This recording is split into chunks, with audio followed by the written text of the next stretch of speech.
সাকিব ভাই কেমন আছেন? আছি, মোটামুটি চলছে। ঈদ মোবারক আপনাকে, ঈদের অনেক অনেক হ্যাঁ, ঈদ শুভেচ্ছা। মোবারক আপনাকেও। জি, ধন্যবাদ। সবাইকে ঈদ মোবারক জানাই বাংলাদেশের সকল নাগরিককে। আপনার কি মনে হয় যে আসলে আমাদের পার্কে এই যে প্রতিদিন মানুষ হাঁটে, কিন্তু এই অভ্যাসটা কিন্তু আমাদের দেশের মানুষের খুব কম। মানে খুব কম সংখ্যক মানুষ পার্কে হাঁটে। মানে এই যে আমরা হাঁটি না, কেন হাঁটি না? আপনার কি মনে হয়? আহ, না, একটা তো হচ্ছে যে যথেষ্ট পরিমাণে উন্মুক্ত স্থান, পার্ক, এগুলোর অভাব আমাদের শহরগুলোতে আছে। সবাই হাঁটতে শুরু করলে স্থান সংকুলানই হবে না। জি। অন্যদিকে এটা আসলেই ঠিক বলেছেন যে এই অভ্যাসটা গড়ে ওঠেনি। আহ, আমাদের স্বাস্থ্য সচেতনতার নানা ধরনের সীমাবদ্ধতা তো আছেই। তবে এটা দিন দিন বাড়ছে এবং আরো বৃদ্ধি পাওয়া তো বাস্তব কারণেই হয়তো পাবে, কারণ প্রত্যেকেরই তো আমরা যে চারপাশের মধ্যে আছি, আমাদের পরিবেশ, যে ইকোসিস্টেমের মধ্যে আমরা এখন বসবাস করি, সেটা আসলে আমাদের স্বাস্থ্যের জন্য তো বেশ মানে বেশ খারাপ একটা অবস্থা তৈরি করে। খুবই খারাপ।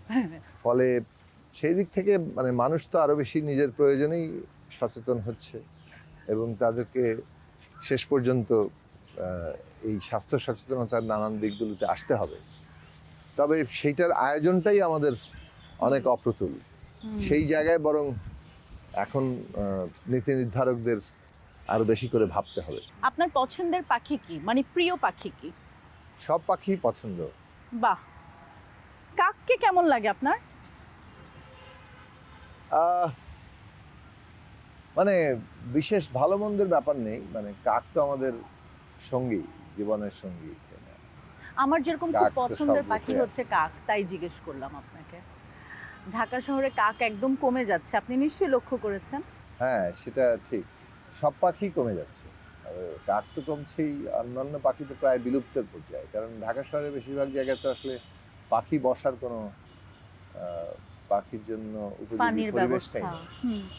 গাছগুলো ঠিক ফলের গাছ অনেক কম, যার ফলে পাখিদের তো একটা তাদের খাওয়ার ব্যাপার আছে, খাদ্যের ব্যাপার আছে। ফলের গাছ ছাড়া তো পাখি বসে না সব জায়গায়। তো সেইগুলো একটা ব্যাপার আর কি, মানে এগুলোর সাথে নগর পরিকল্পনার ব্যাপার যুক্ত আছে।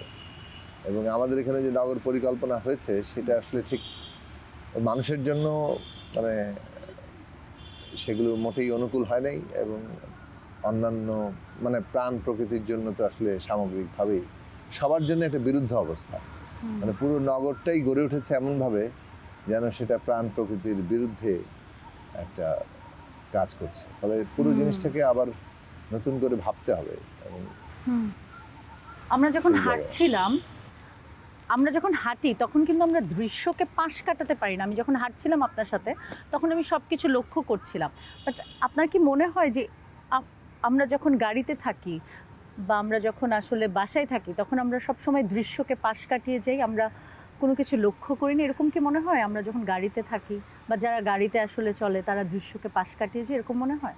পাশ কাটানো তো হয়, যেমন ধরেন আপনি কোন জায়গায় অবস্থান করছেন তার উপর দাঁড়িয়ে আপনার দেখা অনেকটা নির্ধারিত হয়ে যায়। আপনি যখন হাঁটেন তখন আপনার একভাবে দেখা হয় এবং আপনার মানসিকতাও ওইভাবে কাজ করে। আপনি যখন রিক্সায় চলেন তখন একরকম হবে, আপনি যখন গাড়ি চলেন আপনার মানসিকতা আপনার বাহনের সাথে সাথে বেশ কিছুটা বদলায়, সেটা প্রত্যেকের ক্ষেত্রেই বদলায়।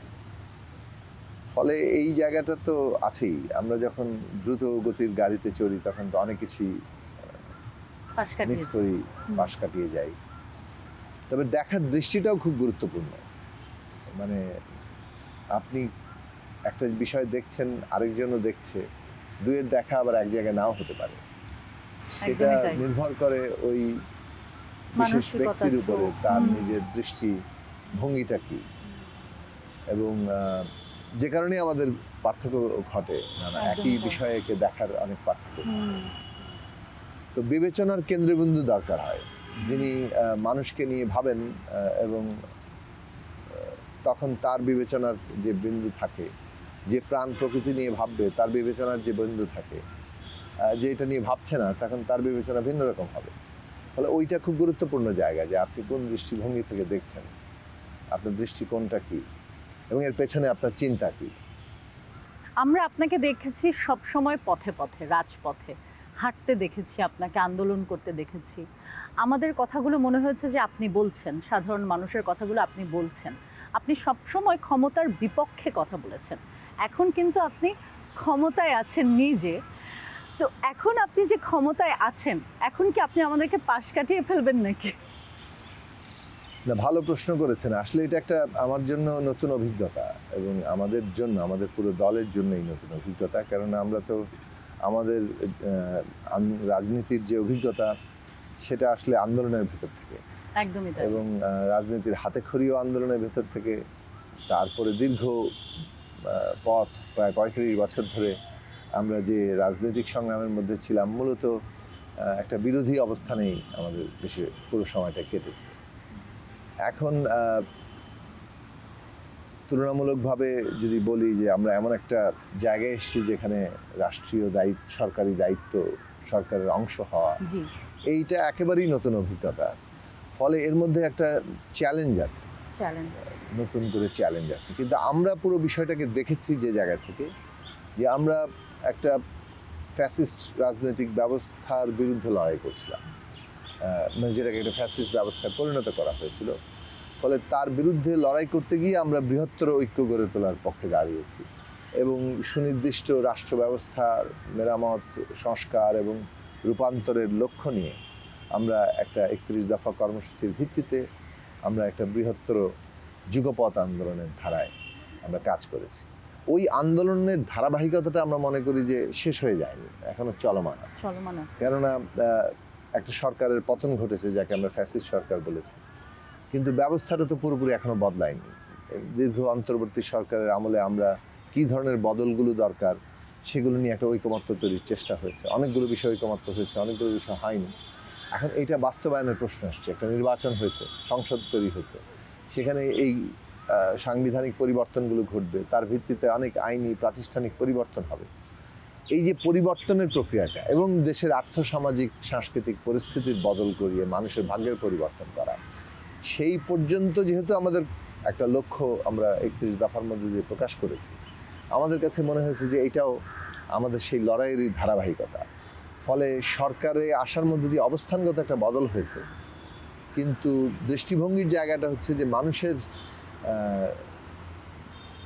মানে সাধারণ স্বার্থ নিয়ে আমরা যা ভেবেছি, যেটা নিয়ে কাজ করতে চেয়েছি, সেটাই এখন পরিবর্তিত বাস্তবতায় সেটা নিয়ে যতদূর কাজ করা যায়। এবং এটা তো ভবিষ্যতে বলে দিবে যে আমরা সেটা কতদূর করতে পারবো এবং কতদূর পারছি, কতদূর পারছি না। অবশ্যই, অবশ্যই। ফলে আমরা লড়াইয়ের ধারাবাহিকতায় এখনো দেখছি, এখনো আছেন। কিন্তু আবার এটাও বলা যাবে না যে আমরা একই অবস্থানে আছি। দুইটা অবস্থান বেশটা অনেকটাই আলাদা। মানে যখন আপনি সরকারে থাকেন তখন দায়িত্ব একরকম থাকে, বিরোধী দলে থাকলে আরেক রকম দায়িত্ব থাকে। কিন্তু সরকারে থাকাটাকে আমরা একটা ক্ষমতা হিসেবে একেবারেই দেখছি না। আচ্ছা, এটা আমাদের রাষ্ট্র পরিচালনার আচ্ছা। দায়িত্বর অংশ হিসেবে দেখছি। এবং আমাদের প্রধানমন্ত্রী জনাব তারেক রহমান, তিনিও একইভাবেই পুরো জিনিসটা দেখতে চাইছেন। তো সেই দিক থেকে বলা চলে যে এই সরকারের দৃষ্টিভঙ্গি হচ্ছে যে রাষ্ট্র পরিচালনার দায়িত্ব নেওয়া হয়েছে এবং সেইখানে সাফল্য ব্যর্থতার প্রশ্ন আসবে এবং সেটা একটা লড়াইয়ের ধারাবাহিকতা এসছে। আপনার ইন্টারভিউ আমি দেখেছি অনেক কয়টা আজকে আসার আগে। তো আপনার ইন্টারভিউতে আমি দেখলাম আপনি ক্লাস 4-5 থেকে ইন্টারেস্টেড রাজনীতির ব্যাপারে। একটা সাধারণ ছেলে বা একটা সাধারণ মেয়ে কিন্তু ক্লাস 4-5-এ ভাবতে পারে না সে রাজনীতি করবে। এটা কিভাবে হলো? মানে আপনার পরিবার থেকে বা আপনার আশেপাশে কি আপনাকে অনুপ্রেরণা দিয়েছে যে আপনি তখন থেকেই রাজনীতির কথা ভাবতেন? কারণ বাংলাদেশে আসলে আমাদের এখানে রাজনীতি করতে চায় না, মানে আছে না একটা ট্যাবু আছে যে ভালো পরিবারের সন্তানরা রাজনীতি করতে যায় না, বা সবাই ডাক্তার ইঞ্জিনিয়ার হবে, শিক্ষক হবে, এই ধরনের, কেউ রাজনীতিবিদ হতে চায় না। আপনি এত প্রবলভাবে কেন রাজনীতিবিদ হতে চাইলেন? কয়েকটা ঘটনা তো আছেই। একটা হচ্ছে যে বড়দের সাথে মানে বন্ধুত্ব ছিল আপনার ছোটবেলা মানে থেকে? বড়দের আড্ডায় আচ্ছা, অংশ নেওয়া কিংবা সেখানে বসে থাকা, এটা ছিল আমার একটা আচ্ছা, মানে আনন্দের জায়গা। আচ্ছা। বড়রা নানান রকম আলোচনা করছে, আমি সেখানে বসে বসে শুনছি। তো সেটা এখনো আছে আসলে। আমি সবসময় আমার সিনিয়রদের সাথেই আমিও বেশি মিশেছি। সেম। তো আমাদের বাড়িতে যেহেতু আমার আত্মীয়রা, আমার মামা সহ আমার অনেকেই আমাদের আত্মীয়রা রাজনীতির সাথে যুক্ত ছিলেন, তারা রাজনৈতিক আলাপ আলোচনা করতেন বিভিন্ন সময়, সেখানে যুক্ত ছিলেন। ওইটা একটা আগ্রহের জায়গা তৈরি করেছে। কিংবা বলা চলে যে বড় অনেকগুলো রাজনৈতিক ঘটনা আমার ওই সময়কালে ঘটেছে। একটা হচ্ছে যে ঠিকঠাক মতো রাষ্ট্রপ্রধান হিসেবে আমরা প্রথম আমাদের অভিজ্ঞতা দেখেছি প্রেসিডেন্ট জিয়াউর রহমানকে। তার আগের রাষ্ট্রপ্রধানদের স্মৃতি মনে নাই। ফলে আমার জন্ম 1973 সালে, ফলে সেই দিক থেকে মানে আমি কথাটা বলছি। ফলে সেই তার মানে তাকে হত্যা করা, মানে তার শাহাদাত এবং তার পরবর্তী নির্বাচন, এইটা ওই সময়কালে ঘটেছে। এবং ওই সময়কালটাতেই রাজনৈতিক বিষয়টিতে আরো বেশি আগ্রহী, মানে এটা একসাথে ঘটেছে বলা চলে। মানে আমার সিনিয়রদের কথাবার্তা, আমার নিজের সাধারণভাবে আগ্রহ কোথা থেকে এসে জানি না, তারপরে এই ঘটনাবলী, এবং যেগুলোর প্রত্যেকটার সাথেই ইনভলভ হওয়া থেকে কেউ বাধা দেয়নি। ফলে আপনারা একটা জিনিস খেয়াল করবেন, বাংলাদেশে কিন্তু এবার আমি নির্বাচনের অভিজ্ঞতা যেটা দেখলাম, আমাদের শিশুরা কিন্তু রাজনীতির ব্যাপারে ব্যাপকভাবে যুক্ত হয়। সবসময় যে খুব কনসিয়াসলি হয় তা না। যেমন এইবারের নির্বাচনে এবার সবাই খুব এক্সাইটেড ছিল। আমি আমার নির্বাচনী এলাকায় যত জায়গায় গিয়েছি, আমাদের সব জায়গাতে প্রচারণায় আমরা লক্ষ্য করেছি যে শিশুরা বেশ উৎসাহী। আপনাকে কেন মানুষ ভোট দিল, এটা আমার একটা মানে প্রশ্ন। ধরেন প্রত্যেক জায়গায় প্রায় কোথাও কোথাও 40, 50, 100 জন অল্প বয়সী বাচ্চারা সব এসছে। কেউ 3-4-এ পড়ে, কেউ 5-6-এ পড়ে, এবং এরা সবাই মাথাল মার্কা নিয়ে হইচই করছে, আমার নাম নিয়ে হইচই করছে। এবং সেইটা একটা বড়, মানে বলতে পারেন জীবনের অভিজ্ঞতা এবং আনন্দের জায়গা। তো তারা যে যুক্ত হয়েছে, এই সংযুক্তির জায়গাটা তাদের মধ্যেও নিশ্চয়ই একটা সারা জীবনের ছাপ ফেলে। অবশ্যই, কারণ ওই একইভাবে ধরুন ওই সময়টাতে আমার জীবনেও ছাপ ফেলেছে। কিন্তু আমি কেবলমাত্র একটু বেশ আর বলতে পারেন যে আর কিছুটা, যেহেতু মানে রাজনৈতিক জায়গা থেকে একটা ইনভলভমেন্ট নিজের দিক থেকে ফিল করা, সেইটাও ছিল, যার ফলে আরো বেশি মনোযোগের জায়গাটা তৈরি হয়েছিল বলা চলে। হ্যাঁ, যে বাচ্চাটা আপনার নাম বলছে, চিৎকার করছে, ওর ভেতরে তো আসলে জোনায়েদ সাকি নামটা থেকে যাবে, এবং ও কিন্তু আপনার সাথে বড় হবে। কারণ আমরা আমাদের ছোটবেলায় যে সমস্ত চরিত্রদের সাথে মিশি, যারা আমাদেরকে অনুপ্রাণিত করে, আমরা কিন্তু তাদেরকে বয়ে বেড়াই। আমাদের বড় হতে হতে আমরা কিন্তু তাদের সাথে থাকি। নিশ্চয়ই সেই বাচ্চারা আপনার সাথে থাকবে, আপনাকে কানেক্ট করতে পারবে। এই আপনার গল্পটা শুনে আমার মনে হলো, আপনার কি মনে হয় যে আপনাকে মানুষ কেন ভোট দিয়েছে? নানা কারণেই সাম্প্রতিক বছরগুলোতে, মানে বিশেষত এই ফ্যাসিবাদ বিরোধী লড়াইয়ে মানুষের সাথে একটা যোগাযোগ স্থাপিত হয়েছে। সেটা মিডিয়ার কারণে, সোশ্যাল মিডিয়ার কারণে। ফলে আমরা যা বলতে চেয়েছি সেটা মানুষের কাছে একটা আবেদন সৃষ্টি করেছে যে না, এই কথাগুলোর যৌক্তিকতা আছে, এবং এই কথাগুলো আমরা যে বলছি সেটা ধারাবাহিকভাবে বলছি, তার পেছনে একটা অঙ্গীকার আছে, এবং সেটা আমরা মেন করি। সেইটার কারণে একটা গ্রহণযোগ্যতার জায়গা তৈরি হয়েছিল, যেটা প্রকাশটা আমরা আমাদের নির্বাচনী এলাকাতেও দেখেছি। তো আপনি রাজনীতিবিদ হওয়ার আগে এই 4-5-এ আপনার ইচ্ছে করেছে যে আপনি রাজনীতিবিদ হবেন, এরপর কি আপনার অন্য কিছু হতে ইচ্ছে হয় নাই যে আচ্ছা অন্য কিছু হই? বা না, সেটা ঠিক, মাঝখানে পুরো সময়টা একইভাবে গিয়েছে এরকম না। আমরা পরে মূলত প্রত্যক্ষ রাজনৈতিক সংগ্রামে কিংবা রাজনীতিতে যুক্ত হওয়াটা এরশাদ বিরোধী আন্দোলনের শেষ দিক, 90 এসে রাজনীতিতেই যুক্ত হয়ে গেলাম। তার আগেও ঢাকা কলেজে থাকতে কিংবা স্কুল জীবনেও মানে নানাভাবেই এই রাজনীতিতে যুক্ত হওয়ার আগ্রহ তৈরি হয়েছিল, সময় হয়েছিল, কিন্তু হয়ে ওঠেনি কোনো নির্দিষ্ট দল কিংবা তৎপরতার সাথে সেভাবে বলা যাবে না যে একটা প্রত্যক্ষভাবে যুক্ত হয়েছি। বিভিন্ন জায়গায় গিয়েছি, বোঝার চেষ্টা করেছি।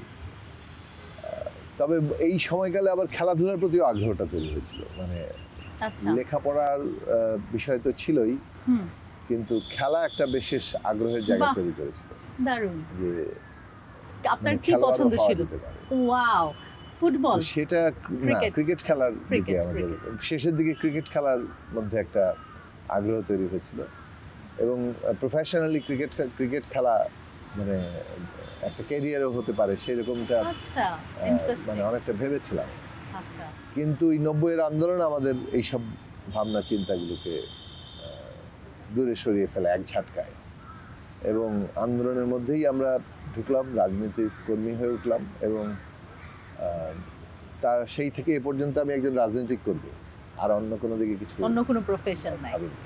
৯০ আপনি যে বন্ধুদের সাথে আমি যদি বলি, আপনার বন্ধুরা বা রাজপথের যোদ্ধা যাদের সাথে আসলে আন্দোলন শুরু করেছিলেন, ওই বন্ধুদের সাথে কি এখনো যোগাযোগ আছে? আছে অনেকেই আমরা যারা শুরু করেছিলাম তাদের মধ্যে যোগাযোগ তো কম বেশি সবার সাথেই আছে।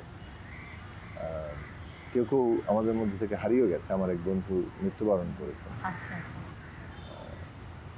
বাকিদের সাথে যোগাযোগ আছে, এখনো অনেকেই আমাদের একই রাজনৈতিক তারা কি স্রোতের এরকম ধারায় আছে। বন্ধু আছে যে তারাও তখন থেকে রাজনীতি আছে, করছে? এখনো যুক্ত আছে। এখনো আছে। কিন্তু তারা তো আপনার মতো পপুলার হতে পারেনি, হয়তো অনেকে আছে না, না তারা যে যুক্ত আছে, কিন্তু আমার মতো রাজনীতিকে প্রধান হয়তো করেনি, কারণ তাদের মধ্যে আমাদের এক বন্ধু এখন আমাদের কেন্দ্রীয় কমিটির সদস্য, সে যুক্তরাষ্ট্রে পড়ায়, আচ্ছা। সে একজন প্রফেসর। তো ওইভাবে আসলে আর কি, মানে আমরা শুরু করেছিলাম। ডক্টর নাসিরউদ্দিন পড়াশোনা শেষ করে আমেরিকায় গিয়েছে, সেখানে পড়াশোনা করে পিএইচডি করে ওখানে পড়াচ্ছে, কিন্তু আমাদের পার্টির সাথে তার যুক্ততা আছে। তো সবাই একইভাবে তার সামনে আসেনি, কিন্তু ধারাবাহিকতা আছে। এরকম কি হয় যে আমাদের প্রফেশনে যেরকম হয় অভিনেতারা কখনো বন্ধু হয় না, তো আপনাদের প্রফেশনে এরকম হয় যে রাজনীতিবিদরা একসাথে আন্দোলন করছি বা জোনায়েদ সাকি আসলে অনেক পপুলার হয়ে গেছে, যে এখন আর বন্ধুত্বটা আগের মতো নেই বা ঝগড়া হয়েছে বা মানে কথা কাটাকাটি হয়েছে, এরকম কোনো বন্ধুর সাথে না, হয়েছে? রাজনীতিতে তো বন্ধুত্ব খুব জরুরি বিষয়, মানে এর দুইয়ের সম্পর্ক অত্যন্ত গভীর। আচ্ছা। এবং সেই বন্ধুত্বের জায়গাটা রাজনীতিতে থাকে। ওকে। এবং প্রতিযোগিতা রাজনীতিতে যে থাকে না তা না, কিন্তু আমাদের মতো রাজনীতি, বিশেষভাবে আমরা যেটা একটা আদর্শ ভিত্তিক রাজনীতি যখন করি, তখন সেখানে ব্যক্তিগত লক্ষ্যের চাইতে মূল রাজনৈতিক আদর্শ লক্ষ্যটা অনেক বড় থাকে। ফলে সেটার ভিত্তিতে কিন্তু সম্পর্কটা সৃষ্টি হয়, হ্যাঁ, রিডিফাইন্ড হয়। আপনার ব্যক্তিগত বন্ধুত্ব এবং রাজনৈতিক সম্পর্ক যখন তৈরি হয়, তার মধ্যে একটা নতুনভাবে সেটা বিন্যস্ত হয়। কিন্তু যখন ব্যক্তিগত বন্ধুত্ব রাজনৈতিক বন্ধুত্বে পরিণত হয়, সেটা তো ক্রিয়াশীল থাকে। এবং ওইখানে যদি লক্ষ্য আদর্শ যদি বড় আকারে থাকে, তাহলে ব্যক্তিগত প্রতিযোগিতাটা বড় হয় না। তো সেই জায়গাগুলো কাজ করে, আবার কোথাও কোথাও এটা ব্রেকও করে, কারণ ব্যক্তিগত প্রতিযোগিতা কিংবা উচ্চাকাঙ্ক্ষা প্রধান হয়ে উঠলে তখন তো দূরত্ব সৃষ্টি হয়। দুইয়েরই উদাহরণ আছে। কিন্তু প্রফেশনেও তো বন্ধুত্ব থাকে, অনেক গভীর বন্ধুত্ব থাকে আসলে, যখন নিজেদেরকে আর প্রতিযোগী মনে করে না এবং আত্মবিশ্বাসটা যাদের মধ্যে থাকে, ওইটা হচ্ছে জরুরি বিষয়। যে নিজের ব্যাপারে যদি কেউ আত্মবিশ্বাসী থাকে, তাহলে তার ইনসিকিউরিটি যার মধ্যে নেই আসলে। হ্যাঁ, একদমই তাই।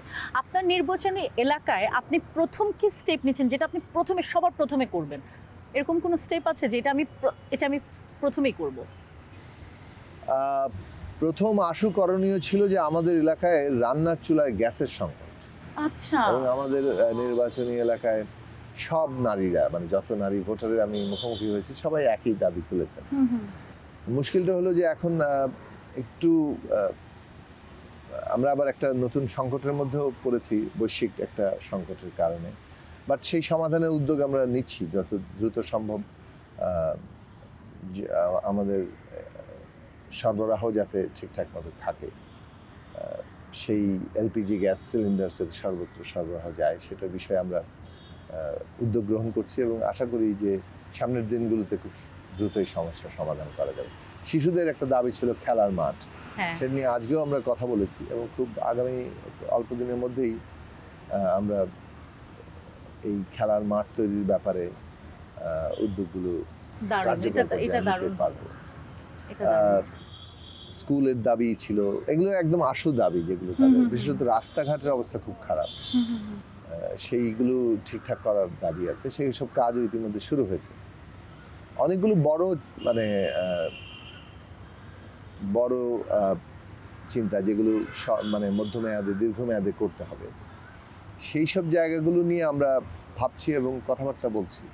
মানে প্রতিশ্রুতি তো খুব গুরুত্বপূর্ণ জায়গা, মানে অবশ্যই, যে অবশ্যই। কথা বলে এসেছি জনগণকে সেটা জি, পূরণ করার কথাটা সর্বাত্মক তো চেষ্টা দিতে করতে হবে। হবে। হ্যাঁ, কারণ আমার যতটুকু মনে হয় যে আপনাকে আপনার মানুষেরা বা আমরাও শুধুমাত্র আপনার এলাকার মানুষ না, আমি বলবো পুরো বাংলাদেশের মানুষ আপনাকে ঠিক আম, রাজনীতিবিদ, আমরা তো আসলে সবার ড্রেস আপ দেখে বা সবাইকে একরকম দেখে অভ্যস্ত, আপনাকে কিন্তু আমরা ওই রকম রাজনীতিবিদ মনে করি, মানে ওই রকম মনে করি না। আমরা মনে করি যে আচ্ছা আমরা আমাদের কথাগুলো আপনার কাছে নিয়ে যেতে পারবো। এখন সাকিব ভাই, এমন কি কোনো মেইল আছে বা আপনাকে আমাদের কথাগুলো বলার জন্য মানে কি আছে যে আপনার কোনো মেইল নাম্বার বা আপনাকে কোথায় আমরা কানেক্ট করতে পারবো? পুরো বাংলাদেশের মানুষ যদি আপনাকে প্রশ্ন করতে চায়, কোথায় আমরা আপনাকে প্রশ্ন করব? এইগুলো খুব দ্রুত, মানে যেমন আমার আমার নির্বাচনী এলাকা হচ্ছে বাঞ্ছারামপুর, ব্রাহ্মণবাড়িয়া 6, ব্রাহ্মণবাড়িয়া জেলার একটি জি, থানা উপজেলা। জি। তো সেখানেও আমরা ব্যবস্থা করছি যাতে মানুষ আমাকে সরাসরি তাদের কথা বলতে পারেন, Interesting. যোগাযোগ করতে পারেন। হুম, হুম। এবং আমাকে সরাসরি যখন পাচ্ছেন না তখন কিভাবে কথাবার্তা মানুষ পৌঁছাবেন। ঢাকায়ও আমি যখন থাকি, যেহেতু সারা দেশে আমাদের কাজের নেটওয়ার্ক আছে, অবশ্যই, এবং সারা দেশের যে মানুষ কোনো আপনাকে মানুষই পছন্দ আমাকে করে। দেখা করতে চাইলে তারা কিভাবে করতে পারে। হুম, হুম, হুম। তবে আমি সাধারণভাবে একটা জিনিস মনে করি যে যেহেতু আমার কাছে মানুষের স্বার্থ রক্ষাটা একটা মানে সর্বোচ্চ অগ্রাধিকার, সেই দিক থেকে আমার সাথে পরিচয় আছে, পরিচয় নেই, যে কেউই, কোনো মানুষ যদি একটা ন্যায্য সমস্যা নিয়ে তারা আমাকে চিঠিও লেখেন, সেই Interesting. সমস্যাগুলোকে একটা আমার এখতিয়ারের মধ্যে যতটুকু আছে সেটা সেভাবে সেটা নিয়ে কাজ করা, সেইটা আমি রাজনৈতিক দায়িত্ব মনে করি।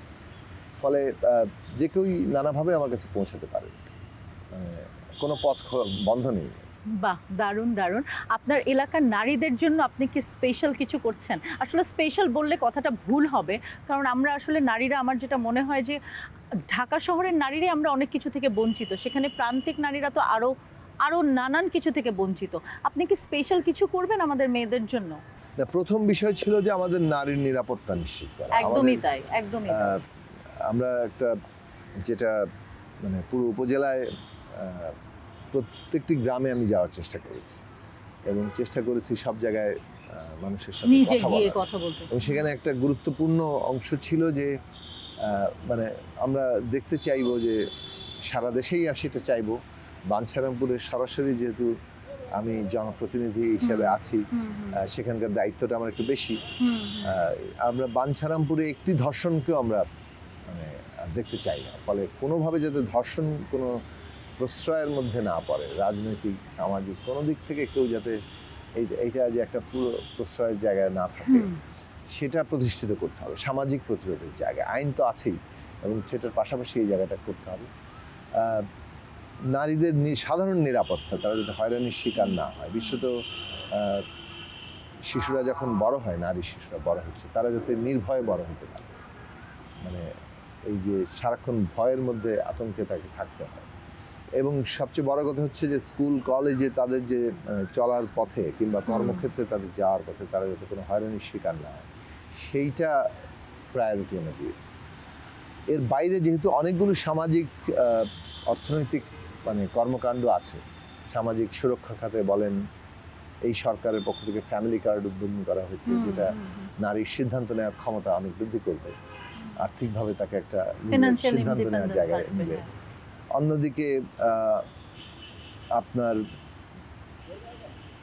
কর্মসংস্থানের প্রশ্নে আমাদের নারী পুরুষ উভয়ই যাতে কাজ করতে পারি। সমানভাবে এগিয়ে যায়। আমরা যে নতুনভাবে একটা দক্ষ কর্মশক্তি সৃষ্টি করা দরকার, তৈরি করতে হবে, যেটা দেশে বিদেশে সর্বত্রই কাজে লাগাতে পারে, এবং সেই জায়গায় যাতে নারীরাও সমানভাবে এগিয়ে আসতে পারে, সেটা আমাদেরকে মানে ওইটা একটা বড় অগ্রাধিকারের জায়গা।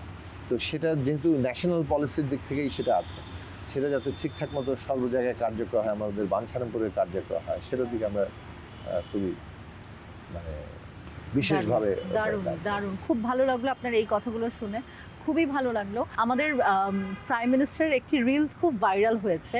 উনি বলছেন যে যে বাচ্চাটা মিউজিক শিখতে চায় তার হয়তো মা বাবা তাকে মিউজিশিয়ান বানাতে চাচ্ছে না, যে না মিউজিশিয়ান হলে কি হবে, বাট আমরা তাকে অনুপ্রেরণা দিব, আমরা তাকে বলবো যে না আপনি মিউজিশিয়ান হতে পারেন। আমাদের প্রাইম মিনিস্টার এই ভিডিওটা কিন্তু অনেক ভাইরাল হয়েছে, এবং দেখেন এখন তো ক্রিয়েটিভ ইকোনমি একটা বড় জায়গা, মানে যেটাকে অরেঞ্জ Absolutely, ইকোনমি বলছে, মানে absolutely. সেইটা মানে এমনকি অর্থনৈতিক দিক থেকেও যাতে একজন শিল্পী মনে করে যে আচ্ছা আমি মানে শিল্প করছি, চর্চা করছি, এইটা কেবলমাত্র একটা মানে আমার পার্শিয়াল মানে চাকরি বাকরি করে তার Right. পাশের কাজ, হ্যাঁ হ্যাঁ, এইটাতে ওই পেশাদারিত্বের জায়গাটা রক্ষা করা এটা কঠিন কখনো হয়। হয় না। হ্যাঁ, তো পেশাদারিত্ব রক্ষা করতে গেলে তার নিজের আর্থিক ভাবনা চিন্তাও যাতে অবশ্যই ওই অবশ্যই ওই অবশ্যই। ওই প্রফেশনের মধ্যে থেকে আসে, হুম, হুম, হুম। সেটারও একটা ব্যবস্থা কিন্তু এখানে তৈরি হতে হবে। হুম, হুম, হুম। তাহলেই আসলে মানে আমাদের নিজেদের যাকে বলে যে একটা গুণগত পরিবর্তনটা আসবে, সেই জায়গাটা দরকার। কিন্তু আবারও বলি যে মানে মানুষের সংস্কৃতির একটা বড় কাজ হচ্ছে মানুষের মধ্যে এই যে মানুষের সম্পর্কটা সেটা সৃষ্টি করা। তো সম্পর্কের জায়গাটা সৃষ্টি হবে এমন একটা সামাজিক বোধের মধ্য দিয়ে, হুম, যেখানে তার বিবেচনার জায়গাগুলো থাকবে যে সমাজে কি ধরনের বৈষম্য কাজ করছে, সমাজে কিভাবে নানা ধরনের বিভাজন কাজ করছে, সেটা শ্রেণীগতভাবে হোক, সেটা নানা ধর্ম, জাতি কিংবা লিঙ্গীয় পরিচয়ের মধ্যে দিয়ে হোক, এই প্রশ্নগুলো গুরুত্বপূর্ণ। এইটার মধ্য দিয়ে যে আমরা আসলে কি ধরনের আমাদের চিন্তাগত পরিবর্তন ঘটাচ্ছি, আমাদের জীবনে তার কি প্রভাব আনছে, এবং একে অপরের সাথে সম্পর্ককে আমরা কিভাবে দেখছি, এই যে অন্যের অস্তিত্ব ছাড়া আমার নিজের অস্তিত্ব নেই, এই বোধটা তো ঠিকমতো জাগ্রত হবে। এই বোধটা তৈরি হবে একটা সত্যিকার সাংস্কৃতিক মানে ভাবে আমরা যদি ওই জায়গাটাতে পৌঁছাই, তো সেখানে মানে সাংস্কৃতিক চর্চার কেন্দ্রবিন্দু যদি ওইটা হয়, তখন আসলে একটা বড় পরিবর্তনের জায়গাটা সম্ভব হয়ে উঠবে। অবশ্যই এটা কেবল ব্যক্তিগত প্রতিষ্ঠা অথবা মানে একটা কেবলমাত্র অর্থকরী ক্ষেত্র না, মানে সংস্কৃতির না, অর্থনৈতিক একেবারেই দিকে না। অবশ্যই আছে, বরং এটা ঠিক যে এখন আমরা সংস্কৃতির অর্থনৈতিক দিক নিয়ে কথা বলছি, কারণে যে যেহেতু সংস্কৃতিতে যারা কর্মী হিসেবে কাজ করে নানান অঙ্গনে, তারা আর্থিকভাবে ভীষণ মানে বিপদের মধ্যে থাকেন, খুবই বিপদের মধ্যে এখন। এবং সেইটার সে কারণে গুরুত্ব দেওয়া দরকার। কিন্তু সংস্কৃতির পুরো তৎপরতা কেবলমাত্র মানে আর্থিক প্রশ্ন না, আর কি এটা আরো বৃহত্তর অবশ্যই, সামাজিক অবশ্যই দায়ের জায়গা। অবশ্যই একজন কবি তো আসলে শুধুমাত্র টাকার জন্য মানে বই বিক্রি হবে সেটার জন্য সে কবিতা লেখে না, অবশ্যই না। এবং আপনি এবার খেয়াল করেছেন যে বইমেলার বিষয়টা নিয়ে, যে বইমেলা হবে কি হবে না, গত 2 বছর কিন্তু এটা হলো, বইমেলা হবে কি হবে না। তো এর পরের বছর আসলে আমরা কি মানে শান্তিমতো বইমেলাটা পাবো?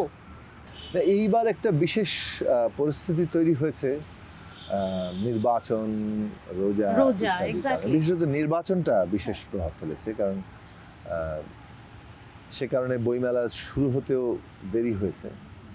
আবার যারা আয়োজনকারী তাদের চিন্তা ছিল যে এটা তো ফেব্রুয়ারি কেন্দ্রিক বইমেলা, ফলে ফেব্রুয়ারি মাসে শুরু করতে হবে। কিন্তু আমরা কিন্তু 21শে কিন্তু ফেব্রুয়ারি পাইনি বইমেলা এবার।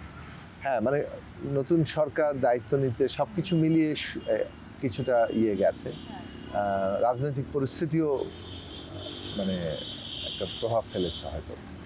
তবে যেটা মানে বিষয় যে ফেব্রুয়ারি বইমেলা যাতে মানে আরো ভালো হয়, কারণ এটার সাথে প্রকাশনা শিল্পের একটা সম্পর্ক আছে।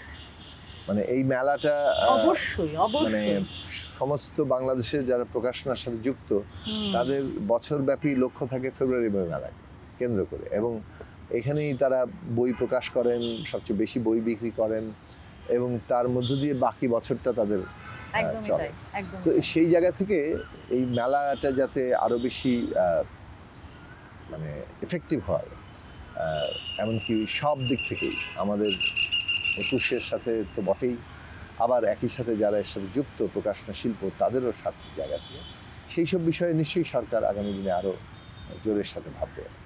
আপনাকে আমি অনেকবার থিয়েটারে দেখেছি যে আপনি নাটক দেখতে এসেছেন, আমি আপনাকে দেখেছি, কিন্তু হলে তো আমরা হলে এত যাই না সবাই। বা আপনি কি হলে গিয়ে সিনেমা দেখেন? এটা একটা প্রশ্ন। আরেকটা প্রশ্ন, প্রথম আপনি কোন সিনেমা হলে গিয়ে দেখেছেন? না, আমি নাটক দেখতে গিয়েছি এবং আরো থিয়েটারে, বেশি হ্যাঁ। নাটক দেখার সুযোগ পেলে ভালো লাগে। সম্প্রতি একটা মুভিও দেখেছি, আচ্ছা, উৎসব বোধহয়, আচ্ছা, হ্যাঁ। প্রথম কোন সিনেমা আপনি হলে দেখতে তানিমের গিয়েছেন? ছবি, তানিম নূরের হ্যাঁ, ছবি হ্যাঁ, উৎসব আমি দেখেছি। এর হ্যাঁ। মধ্যে আরো কিছু ছবি দেখার আগ্রহ আছে, কিন্তু সময় করে ওঠা হয়নি। আর প্রথম আগে আমাদের সময়ের সিনেমার অনেক বেশি প্রভাব ছিল। হ্যাঁ, আর সত্যি সত্যি বলতে গেলে অনেক বেশি প্রভাব ছিল। এখন সেই প্রভাব কত আছে, কিন্তু সেটা দেশীয় সিনেমার প্রভাব কতটা, বাইরের সিনেমার প্রভাব হয়তো অনেক বেশি বেড়েছে। আমাদের সময়ে দেশীয় সিনেমাই প্রধান ছিল, মাঝে মাঝে অন্য সিনেমা, আমরা যখন শৈশবের কথা বলছি 80-র দশক পর্যন্ত। তবে 80-র দশকের মাঝামাঝি কিংবা শেষ দিক থেকেই বাইরের সিনেমা অনেক বেশি আসা শুরু করেছে এবং প্রভাবও শুরু হয়েছে। যাই হোক, সংক্ষেপে বলি, আমি প্রথম একটা সিনেমা আমার মা বাবার সাথে দেখতে গিয়েছিলাম, সেটা আমি আসলে ঠিক খেয়াল নেই, আচ্ছা, কারণ পুরো okay. সময়টা আমি দেখতে পারিনি। আপনার পছন্দের আমার প্রথম Okay. ছবি যাকে যথার্থভাবে নিজে আগ্রহ নিয়ে দেখতে যাওয়াটা ছিল সেটা কি ছিল? সোহেল রানা এবং ববিতার অভিনীত আচ্ছা। ছবি চ্যালেঞ্জ। ও ওয়াও, সেটা রাজশাহীতে আমি যখন নাইস, সেই সময় সেটা দেখতে গিয়েছিলাম। ওইটা রাজশাহীতে আমার প্রথম সিনেমা, মানে হলে গিয়ে ওকে, অ্যামেজিং, অ্যামেজিং। তো আপনার সেটা- পছন্দের অভিনেত্রী কি ববিতা ম্যাডাম? ডেফিনেটলি, মানে nice. না, সেটার অন্য আরো অনেক কারণ আছে, মানে প্রথম ছবির কারণেই না, মানে বাংলাদেশের নিঃসন্দেহে তিনি প্রধান অভিনেত্রীদের ওই সময়ে একটা অবশ্যই, নির্দিষ্ট অবশ্যই, সময় এবং এখনো পর্যন্ত আমার মনে হয় এখনো যে পর্যন্ত যথেষ্ট অবশ্যই, প্রাসঙ্গিক এবং অবশ্যই, যে উচ্চতার শিল্পী তিনি, মানে জি, তাকে অবশ্যই। সে অনুযায়ী যথেষ্ট পরিমাণে তাকে আমরা কিছুই করতে পারি না, জি, সম্মানিত করা হয়েছে কিনা সেটা নিয়ে যথেষ্ট জি, সন্দেহ আছে। অবশ্যই, অবশ্যই। আপনার পছন্দের অভিনেতাকে? এই প্রশ্নগুলো তো বিপজ্জনক প্রশ্ন, মানে সিনেমার জগতে সেই সময় তো আমাদের সময় প্রধান নায়ক ছিলেন রাজ্জাক, তো তারপরে তো বুলবুল আহমেদের ছবি বুলবুল দেখছিলাম, আহমেদ, রাইট, রাইট, রাইট। তারপরে সোহেল রানার ছবি তো সেই সময় আমাদের সময় এসেছিল। তো আমরা তাদেরকেই পছন্দ। 80-র দশকের শেষের দিকে নাটকে অনেক বেশি আগ্রহী নাটকে, হয়ে রাইট, পড়েছি। তখন নাটক অনেক অন্যরকম ছিল।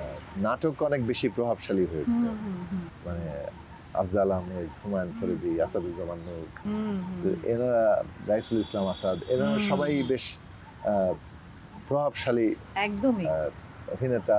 এখনো তারা অভিনয় করে যাচ্ছে। আপনার পছন্দের সুবর্ণা মোস্তফা তো সুবর্ণা সেই সময় মোস্তফা, মানে হ্যাঁ। এনাদের সাথে ছিল, অবশ্যই। আর অনেকেই ছিলেন আর কি। না, আফজাল সুবর্ণার জন্য সবাই ক্রেজি ছিল তখন। ওই পুরো 80-র দশকের শেষ দিকে এবং তারপরে হুমায়ুন আহমেদের নাটক যখন আসলো, তার বিভিন্ন ক্যারেক্টার হ্যাঁ। প্রত্যেকেই, সব মিলে ওই 80-র দশকের শেষ দিকটা এবং 90-এর দশকের মাঝামাঝি পর্যন্ত নাটকের তো বিরাট প্রভাব ছিল, তাই না? হ্যাঁ, অবশ্যই। এমন প্রভাব যে ধরেন হুমায়ুন আহমেদের এক নাটক নিয়ে তো রাস্তাঘাটে মিছিল পর্যন্ত হয়েছে। হ্যাঁ, হ্যাঁ, হ্যাঁ। এবং সেইটা এটা হয়তো এখনো আছে, কারণ নাটকের ভিউ তো অন্তত সোশ্যাল মিডিয়াতে দিক অনেক থেকে দেখলে অনেক view মানুষ আছে। নাটক দেখে, হ্যাঁ, হ্যাঁ। আমি যদি জিজ্ঞেস করি আপনার পছন্দের রাজনীতিবিদ, এরকম কেউ আছে যাকে আপনি ফলো করেন বা যার কথা আপনাকে খুব তাড়িত করে, আপনি তাকে খুব পছন্দ করেন, এমন কোনো পলিটিশিয়ান আছে? মানে সেটা তো থাকবেই, মানে সেটা তো আছেই, মানে দুনিয়াব্যাপী আছে, আমাদের সাথে শেয়ার বাংলাদেশে করবেন? আছে। বাংলাদেশে তো মানে আমরা আমাদের যিনি আমরা রাজনৈতিকভাবে লড়াই করতে গিয়ে বাংলাদেশের রাজনীতির প্রধান সব চরিত্রকে আমরা বিচার বিশ্লেষণ করেছি। এবং সেই অনুযায়ী আমাদের পক্ষপাতও তৈরি হয়েছে।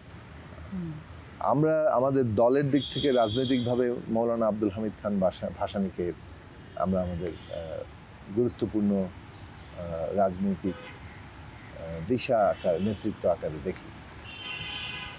বিশেষত খেটে খাওয়া মানুষের মুক্তির লড়াইয়ে তিনি যেভাবে এই অঞ্চলে সারা জীবন ব্যয় করেছেন, তাদের প্রধান নেতা হয়ে উঠেছেন, এবং শুধু খেটে খাওয়া মানুষের জায়গা থেকেই লড়াইটা তো বটেই, মানে তিনি ওইটাকে দেখেছেন যে এই তাদের ন্যায্য অধিকার প্রতিষ্ঠানে আসলে শান্তি আসবে না, জনগণের ঐক্য তৈরি হবে না, দেশের স্বাধীনতা সার্বভৌমত্ব রক্ষা করা যাবে না। ফলে তার যে রাজনৈতিক চিন্তার জায়গা, এবং সবচেয়ে বড় ব্যাপার হচ্ছে তিনি মানুষকে প্রকৃতির অংশ হিসেবে দেখেছেন। প্রাণ, প্রকৃতি, মানুষ, এই সবকে তার যে হক আদায় করার রাজনীতি, রাষ্ট্রকে সে অনুযায়ী সাজানো, সব মিলিয়ে মৌলানা ভাসানী আমাদের রাজনৈতিক আদর্শিক গুরুত্বপূর্ণ উৎস। বাইরেও ধরুন বড় প্রত্যেকেই, মানে সেটা আমাদের একে ফজল হক থেকে শুরু করে এখানে শেখ মুজিবুর রহমান, প্রেসিডেন্ট জিয়াউর রহমান, প্রত্যেকেই আমাদের রাজনীতির বড় বড় প্রভাবশালী ব্যক্তিত্ব।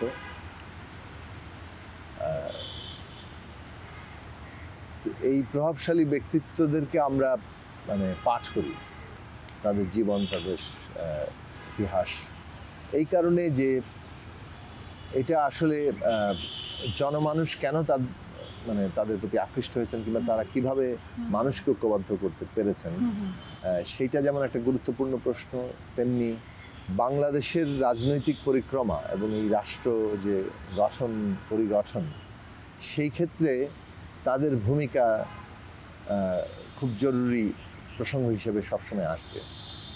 তার শক্তি, তার সীমাবদ্ধতা সব কিছুই আমাদের ভবিষ্যতের জন্য জরুরি। তো সেই প্রসঙ্গে প্রত্যেকেই আমাদের গুরুত্বপূর্ণ আলোচ্য বিষয়। প্রত্যেকের শক্তি থেকে শেখার ব্যাপার আছে, সেইটা সবসময় শিখি।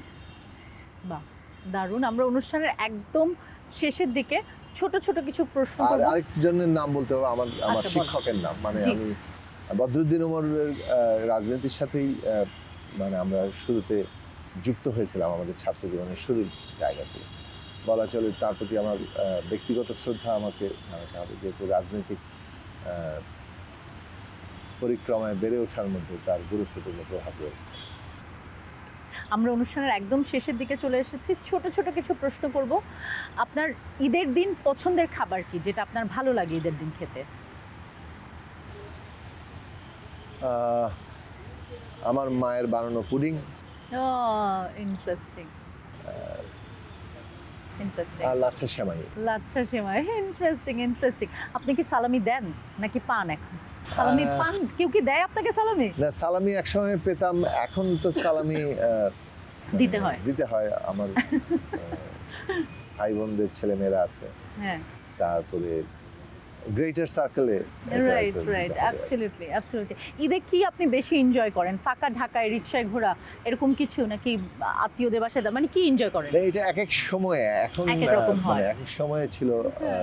ঈদ ছিল এক সময় স্বাধীনতার, যে ঈদের সময় যে কোনো কিছু করা যায়, যে কোনো কিছু, মানে নিঃসন্দেহে অবশ্যই, কিন্তু কোনো ঠিক রেগুলেশনস নাই আর কি।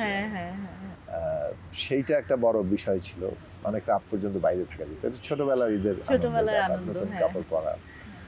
কিন্তু মাঝখানে একটা বড় সময় কেটেছে, ঈদ হচ্ছে আত্মীয় স্বজনের বাসায় যাওয়া, একটা একসাথে হওয়ার একটা জায়গা, সবার সাথে দেখা সাক্ষাৎ হয়, আড্ডা হয়। ইদানিং কালে ঈদ যেমন আনন্দ, তার সাথে কিছু দায়িত্ব আর কি। এবার তো আরো বেশি আমার মনে হয়। হ্যাঁ, মানে এলাকার মানুষের সাথে ঈদ করতে হবে, যেতে হবে, তাদের সাথে তাদের আনন্দ। অবশ্যই, তারা আপনাকে ভোট দিয়েছে, আপনার জন্য অপেক্ষা করবে সবাই। সেটা নতুন নতুন মানে বিষয় আসছে জীবনের, নতুন নতুন মাঝখানে একটা সময় ছিল যে যেহেতু ঈদের সময়টাকে ছুটি হিসেবে দেখার চিন্তা করতাম, যে আসলে আচ্ছা ওই সময়টাতে কিছুটা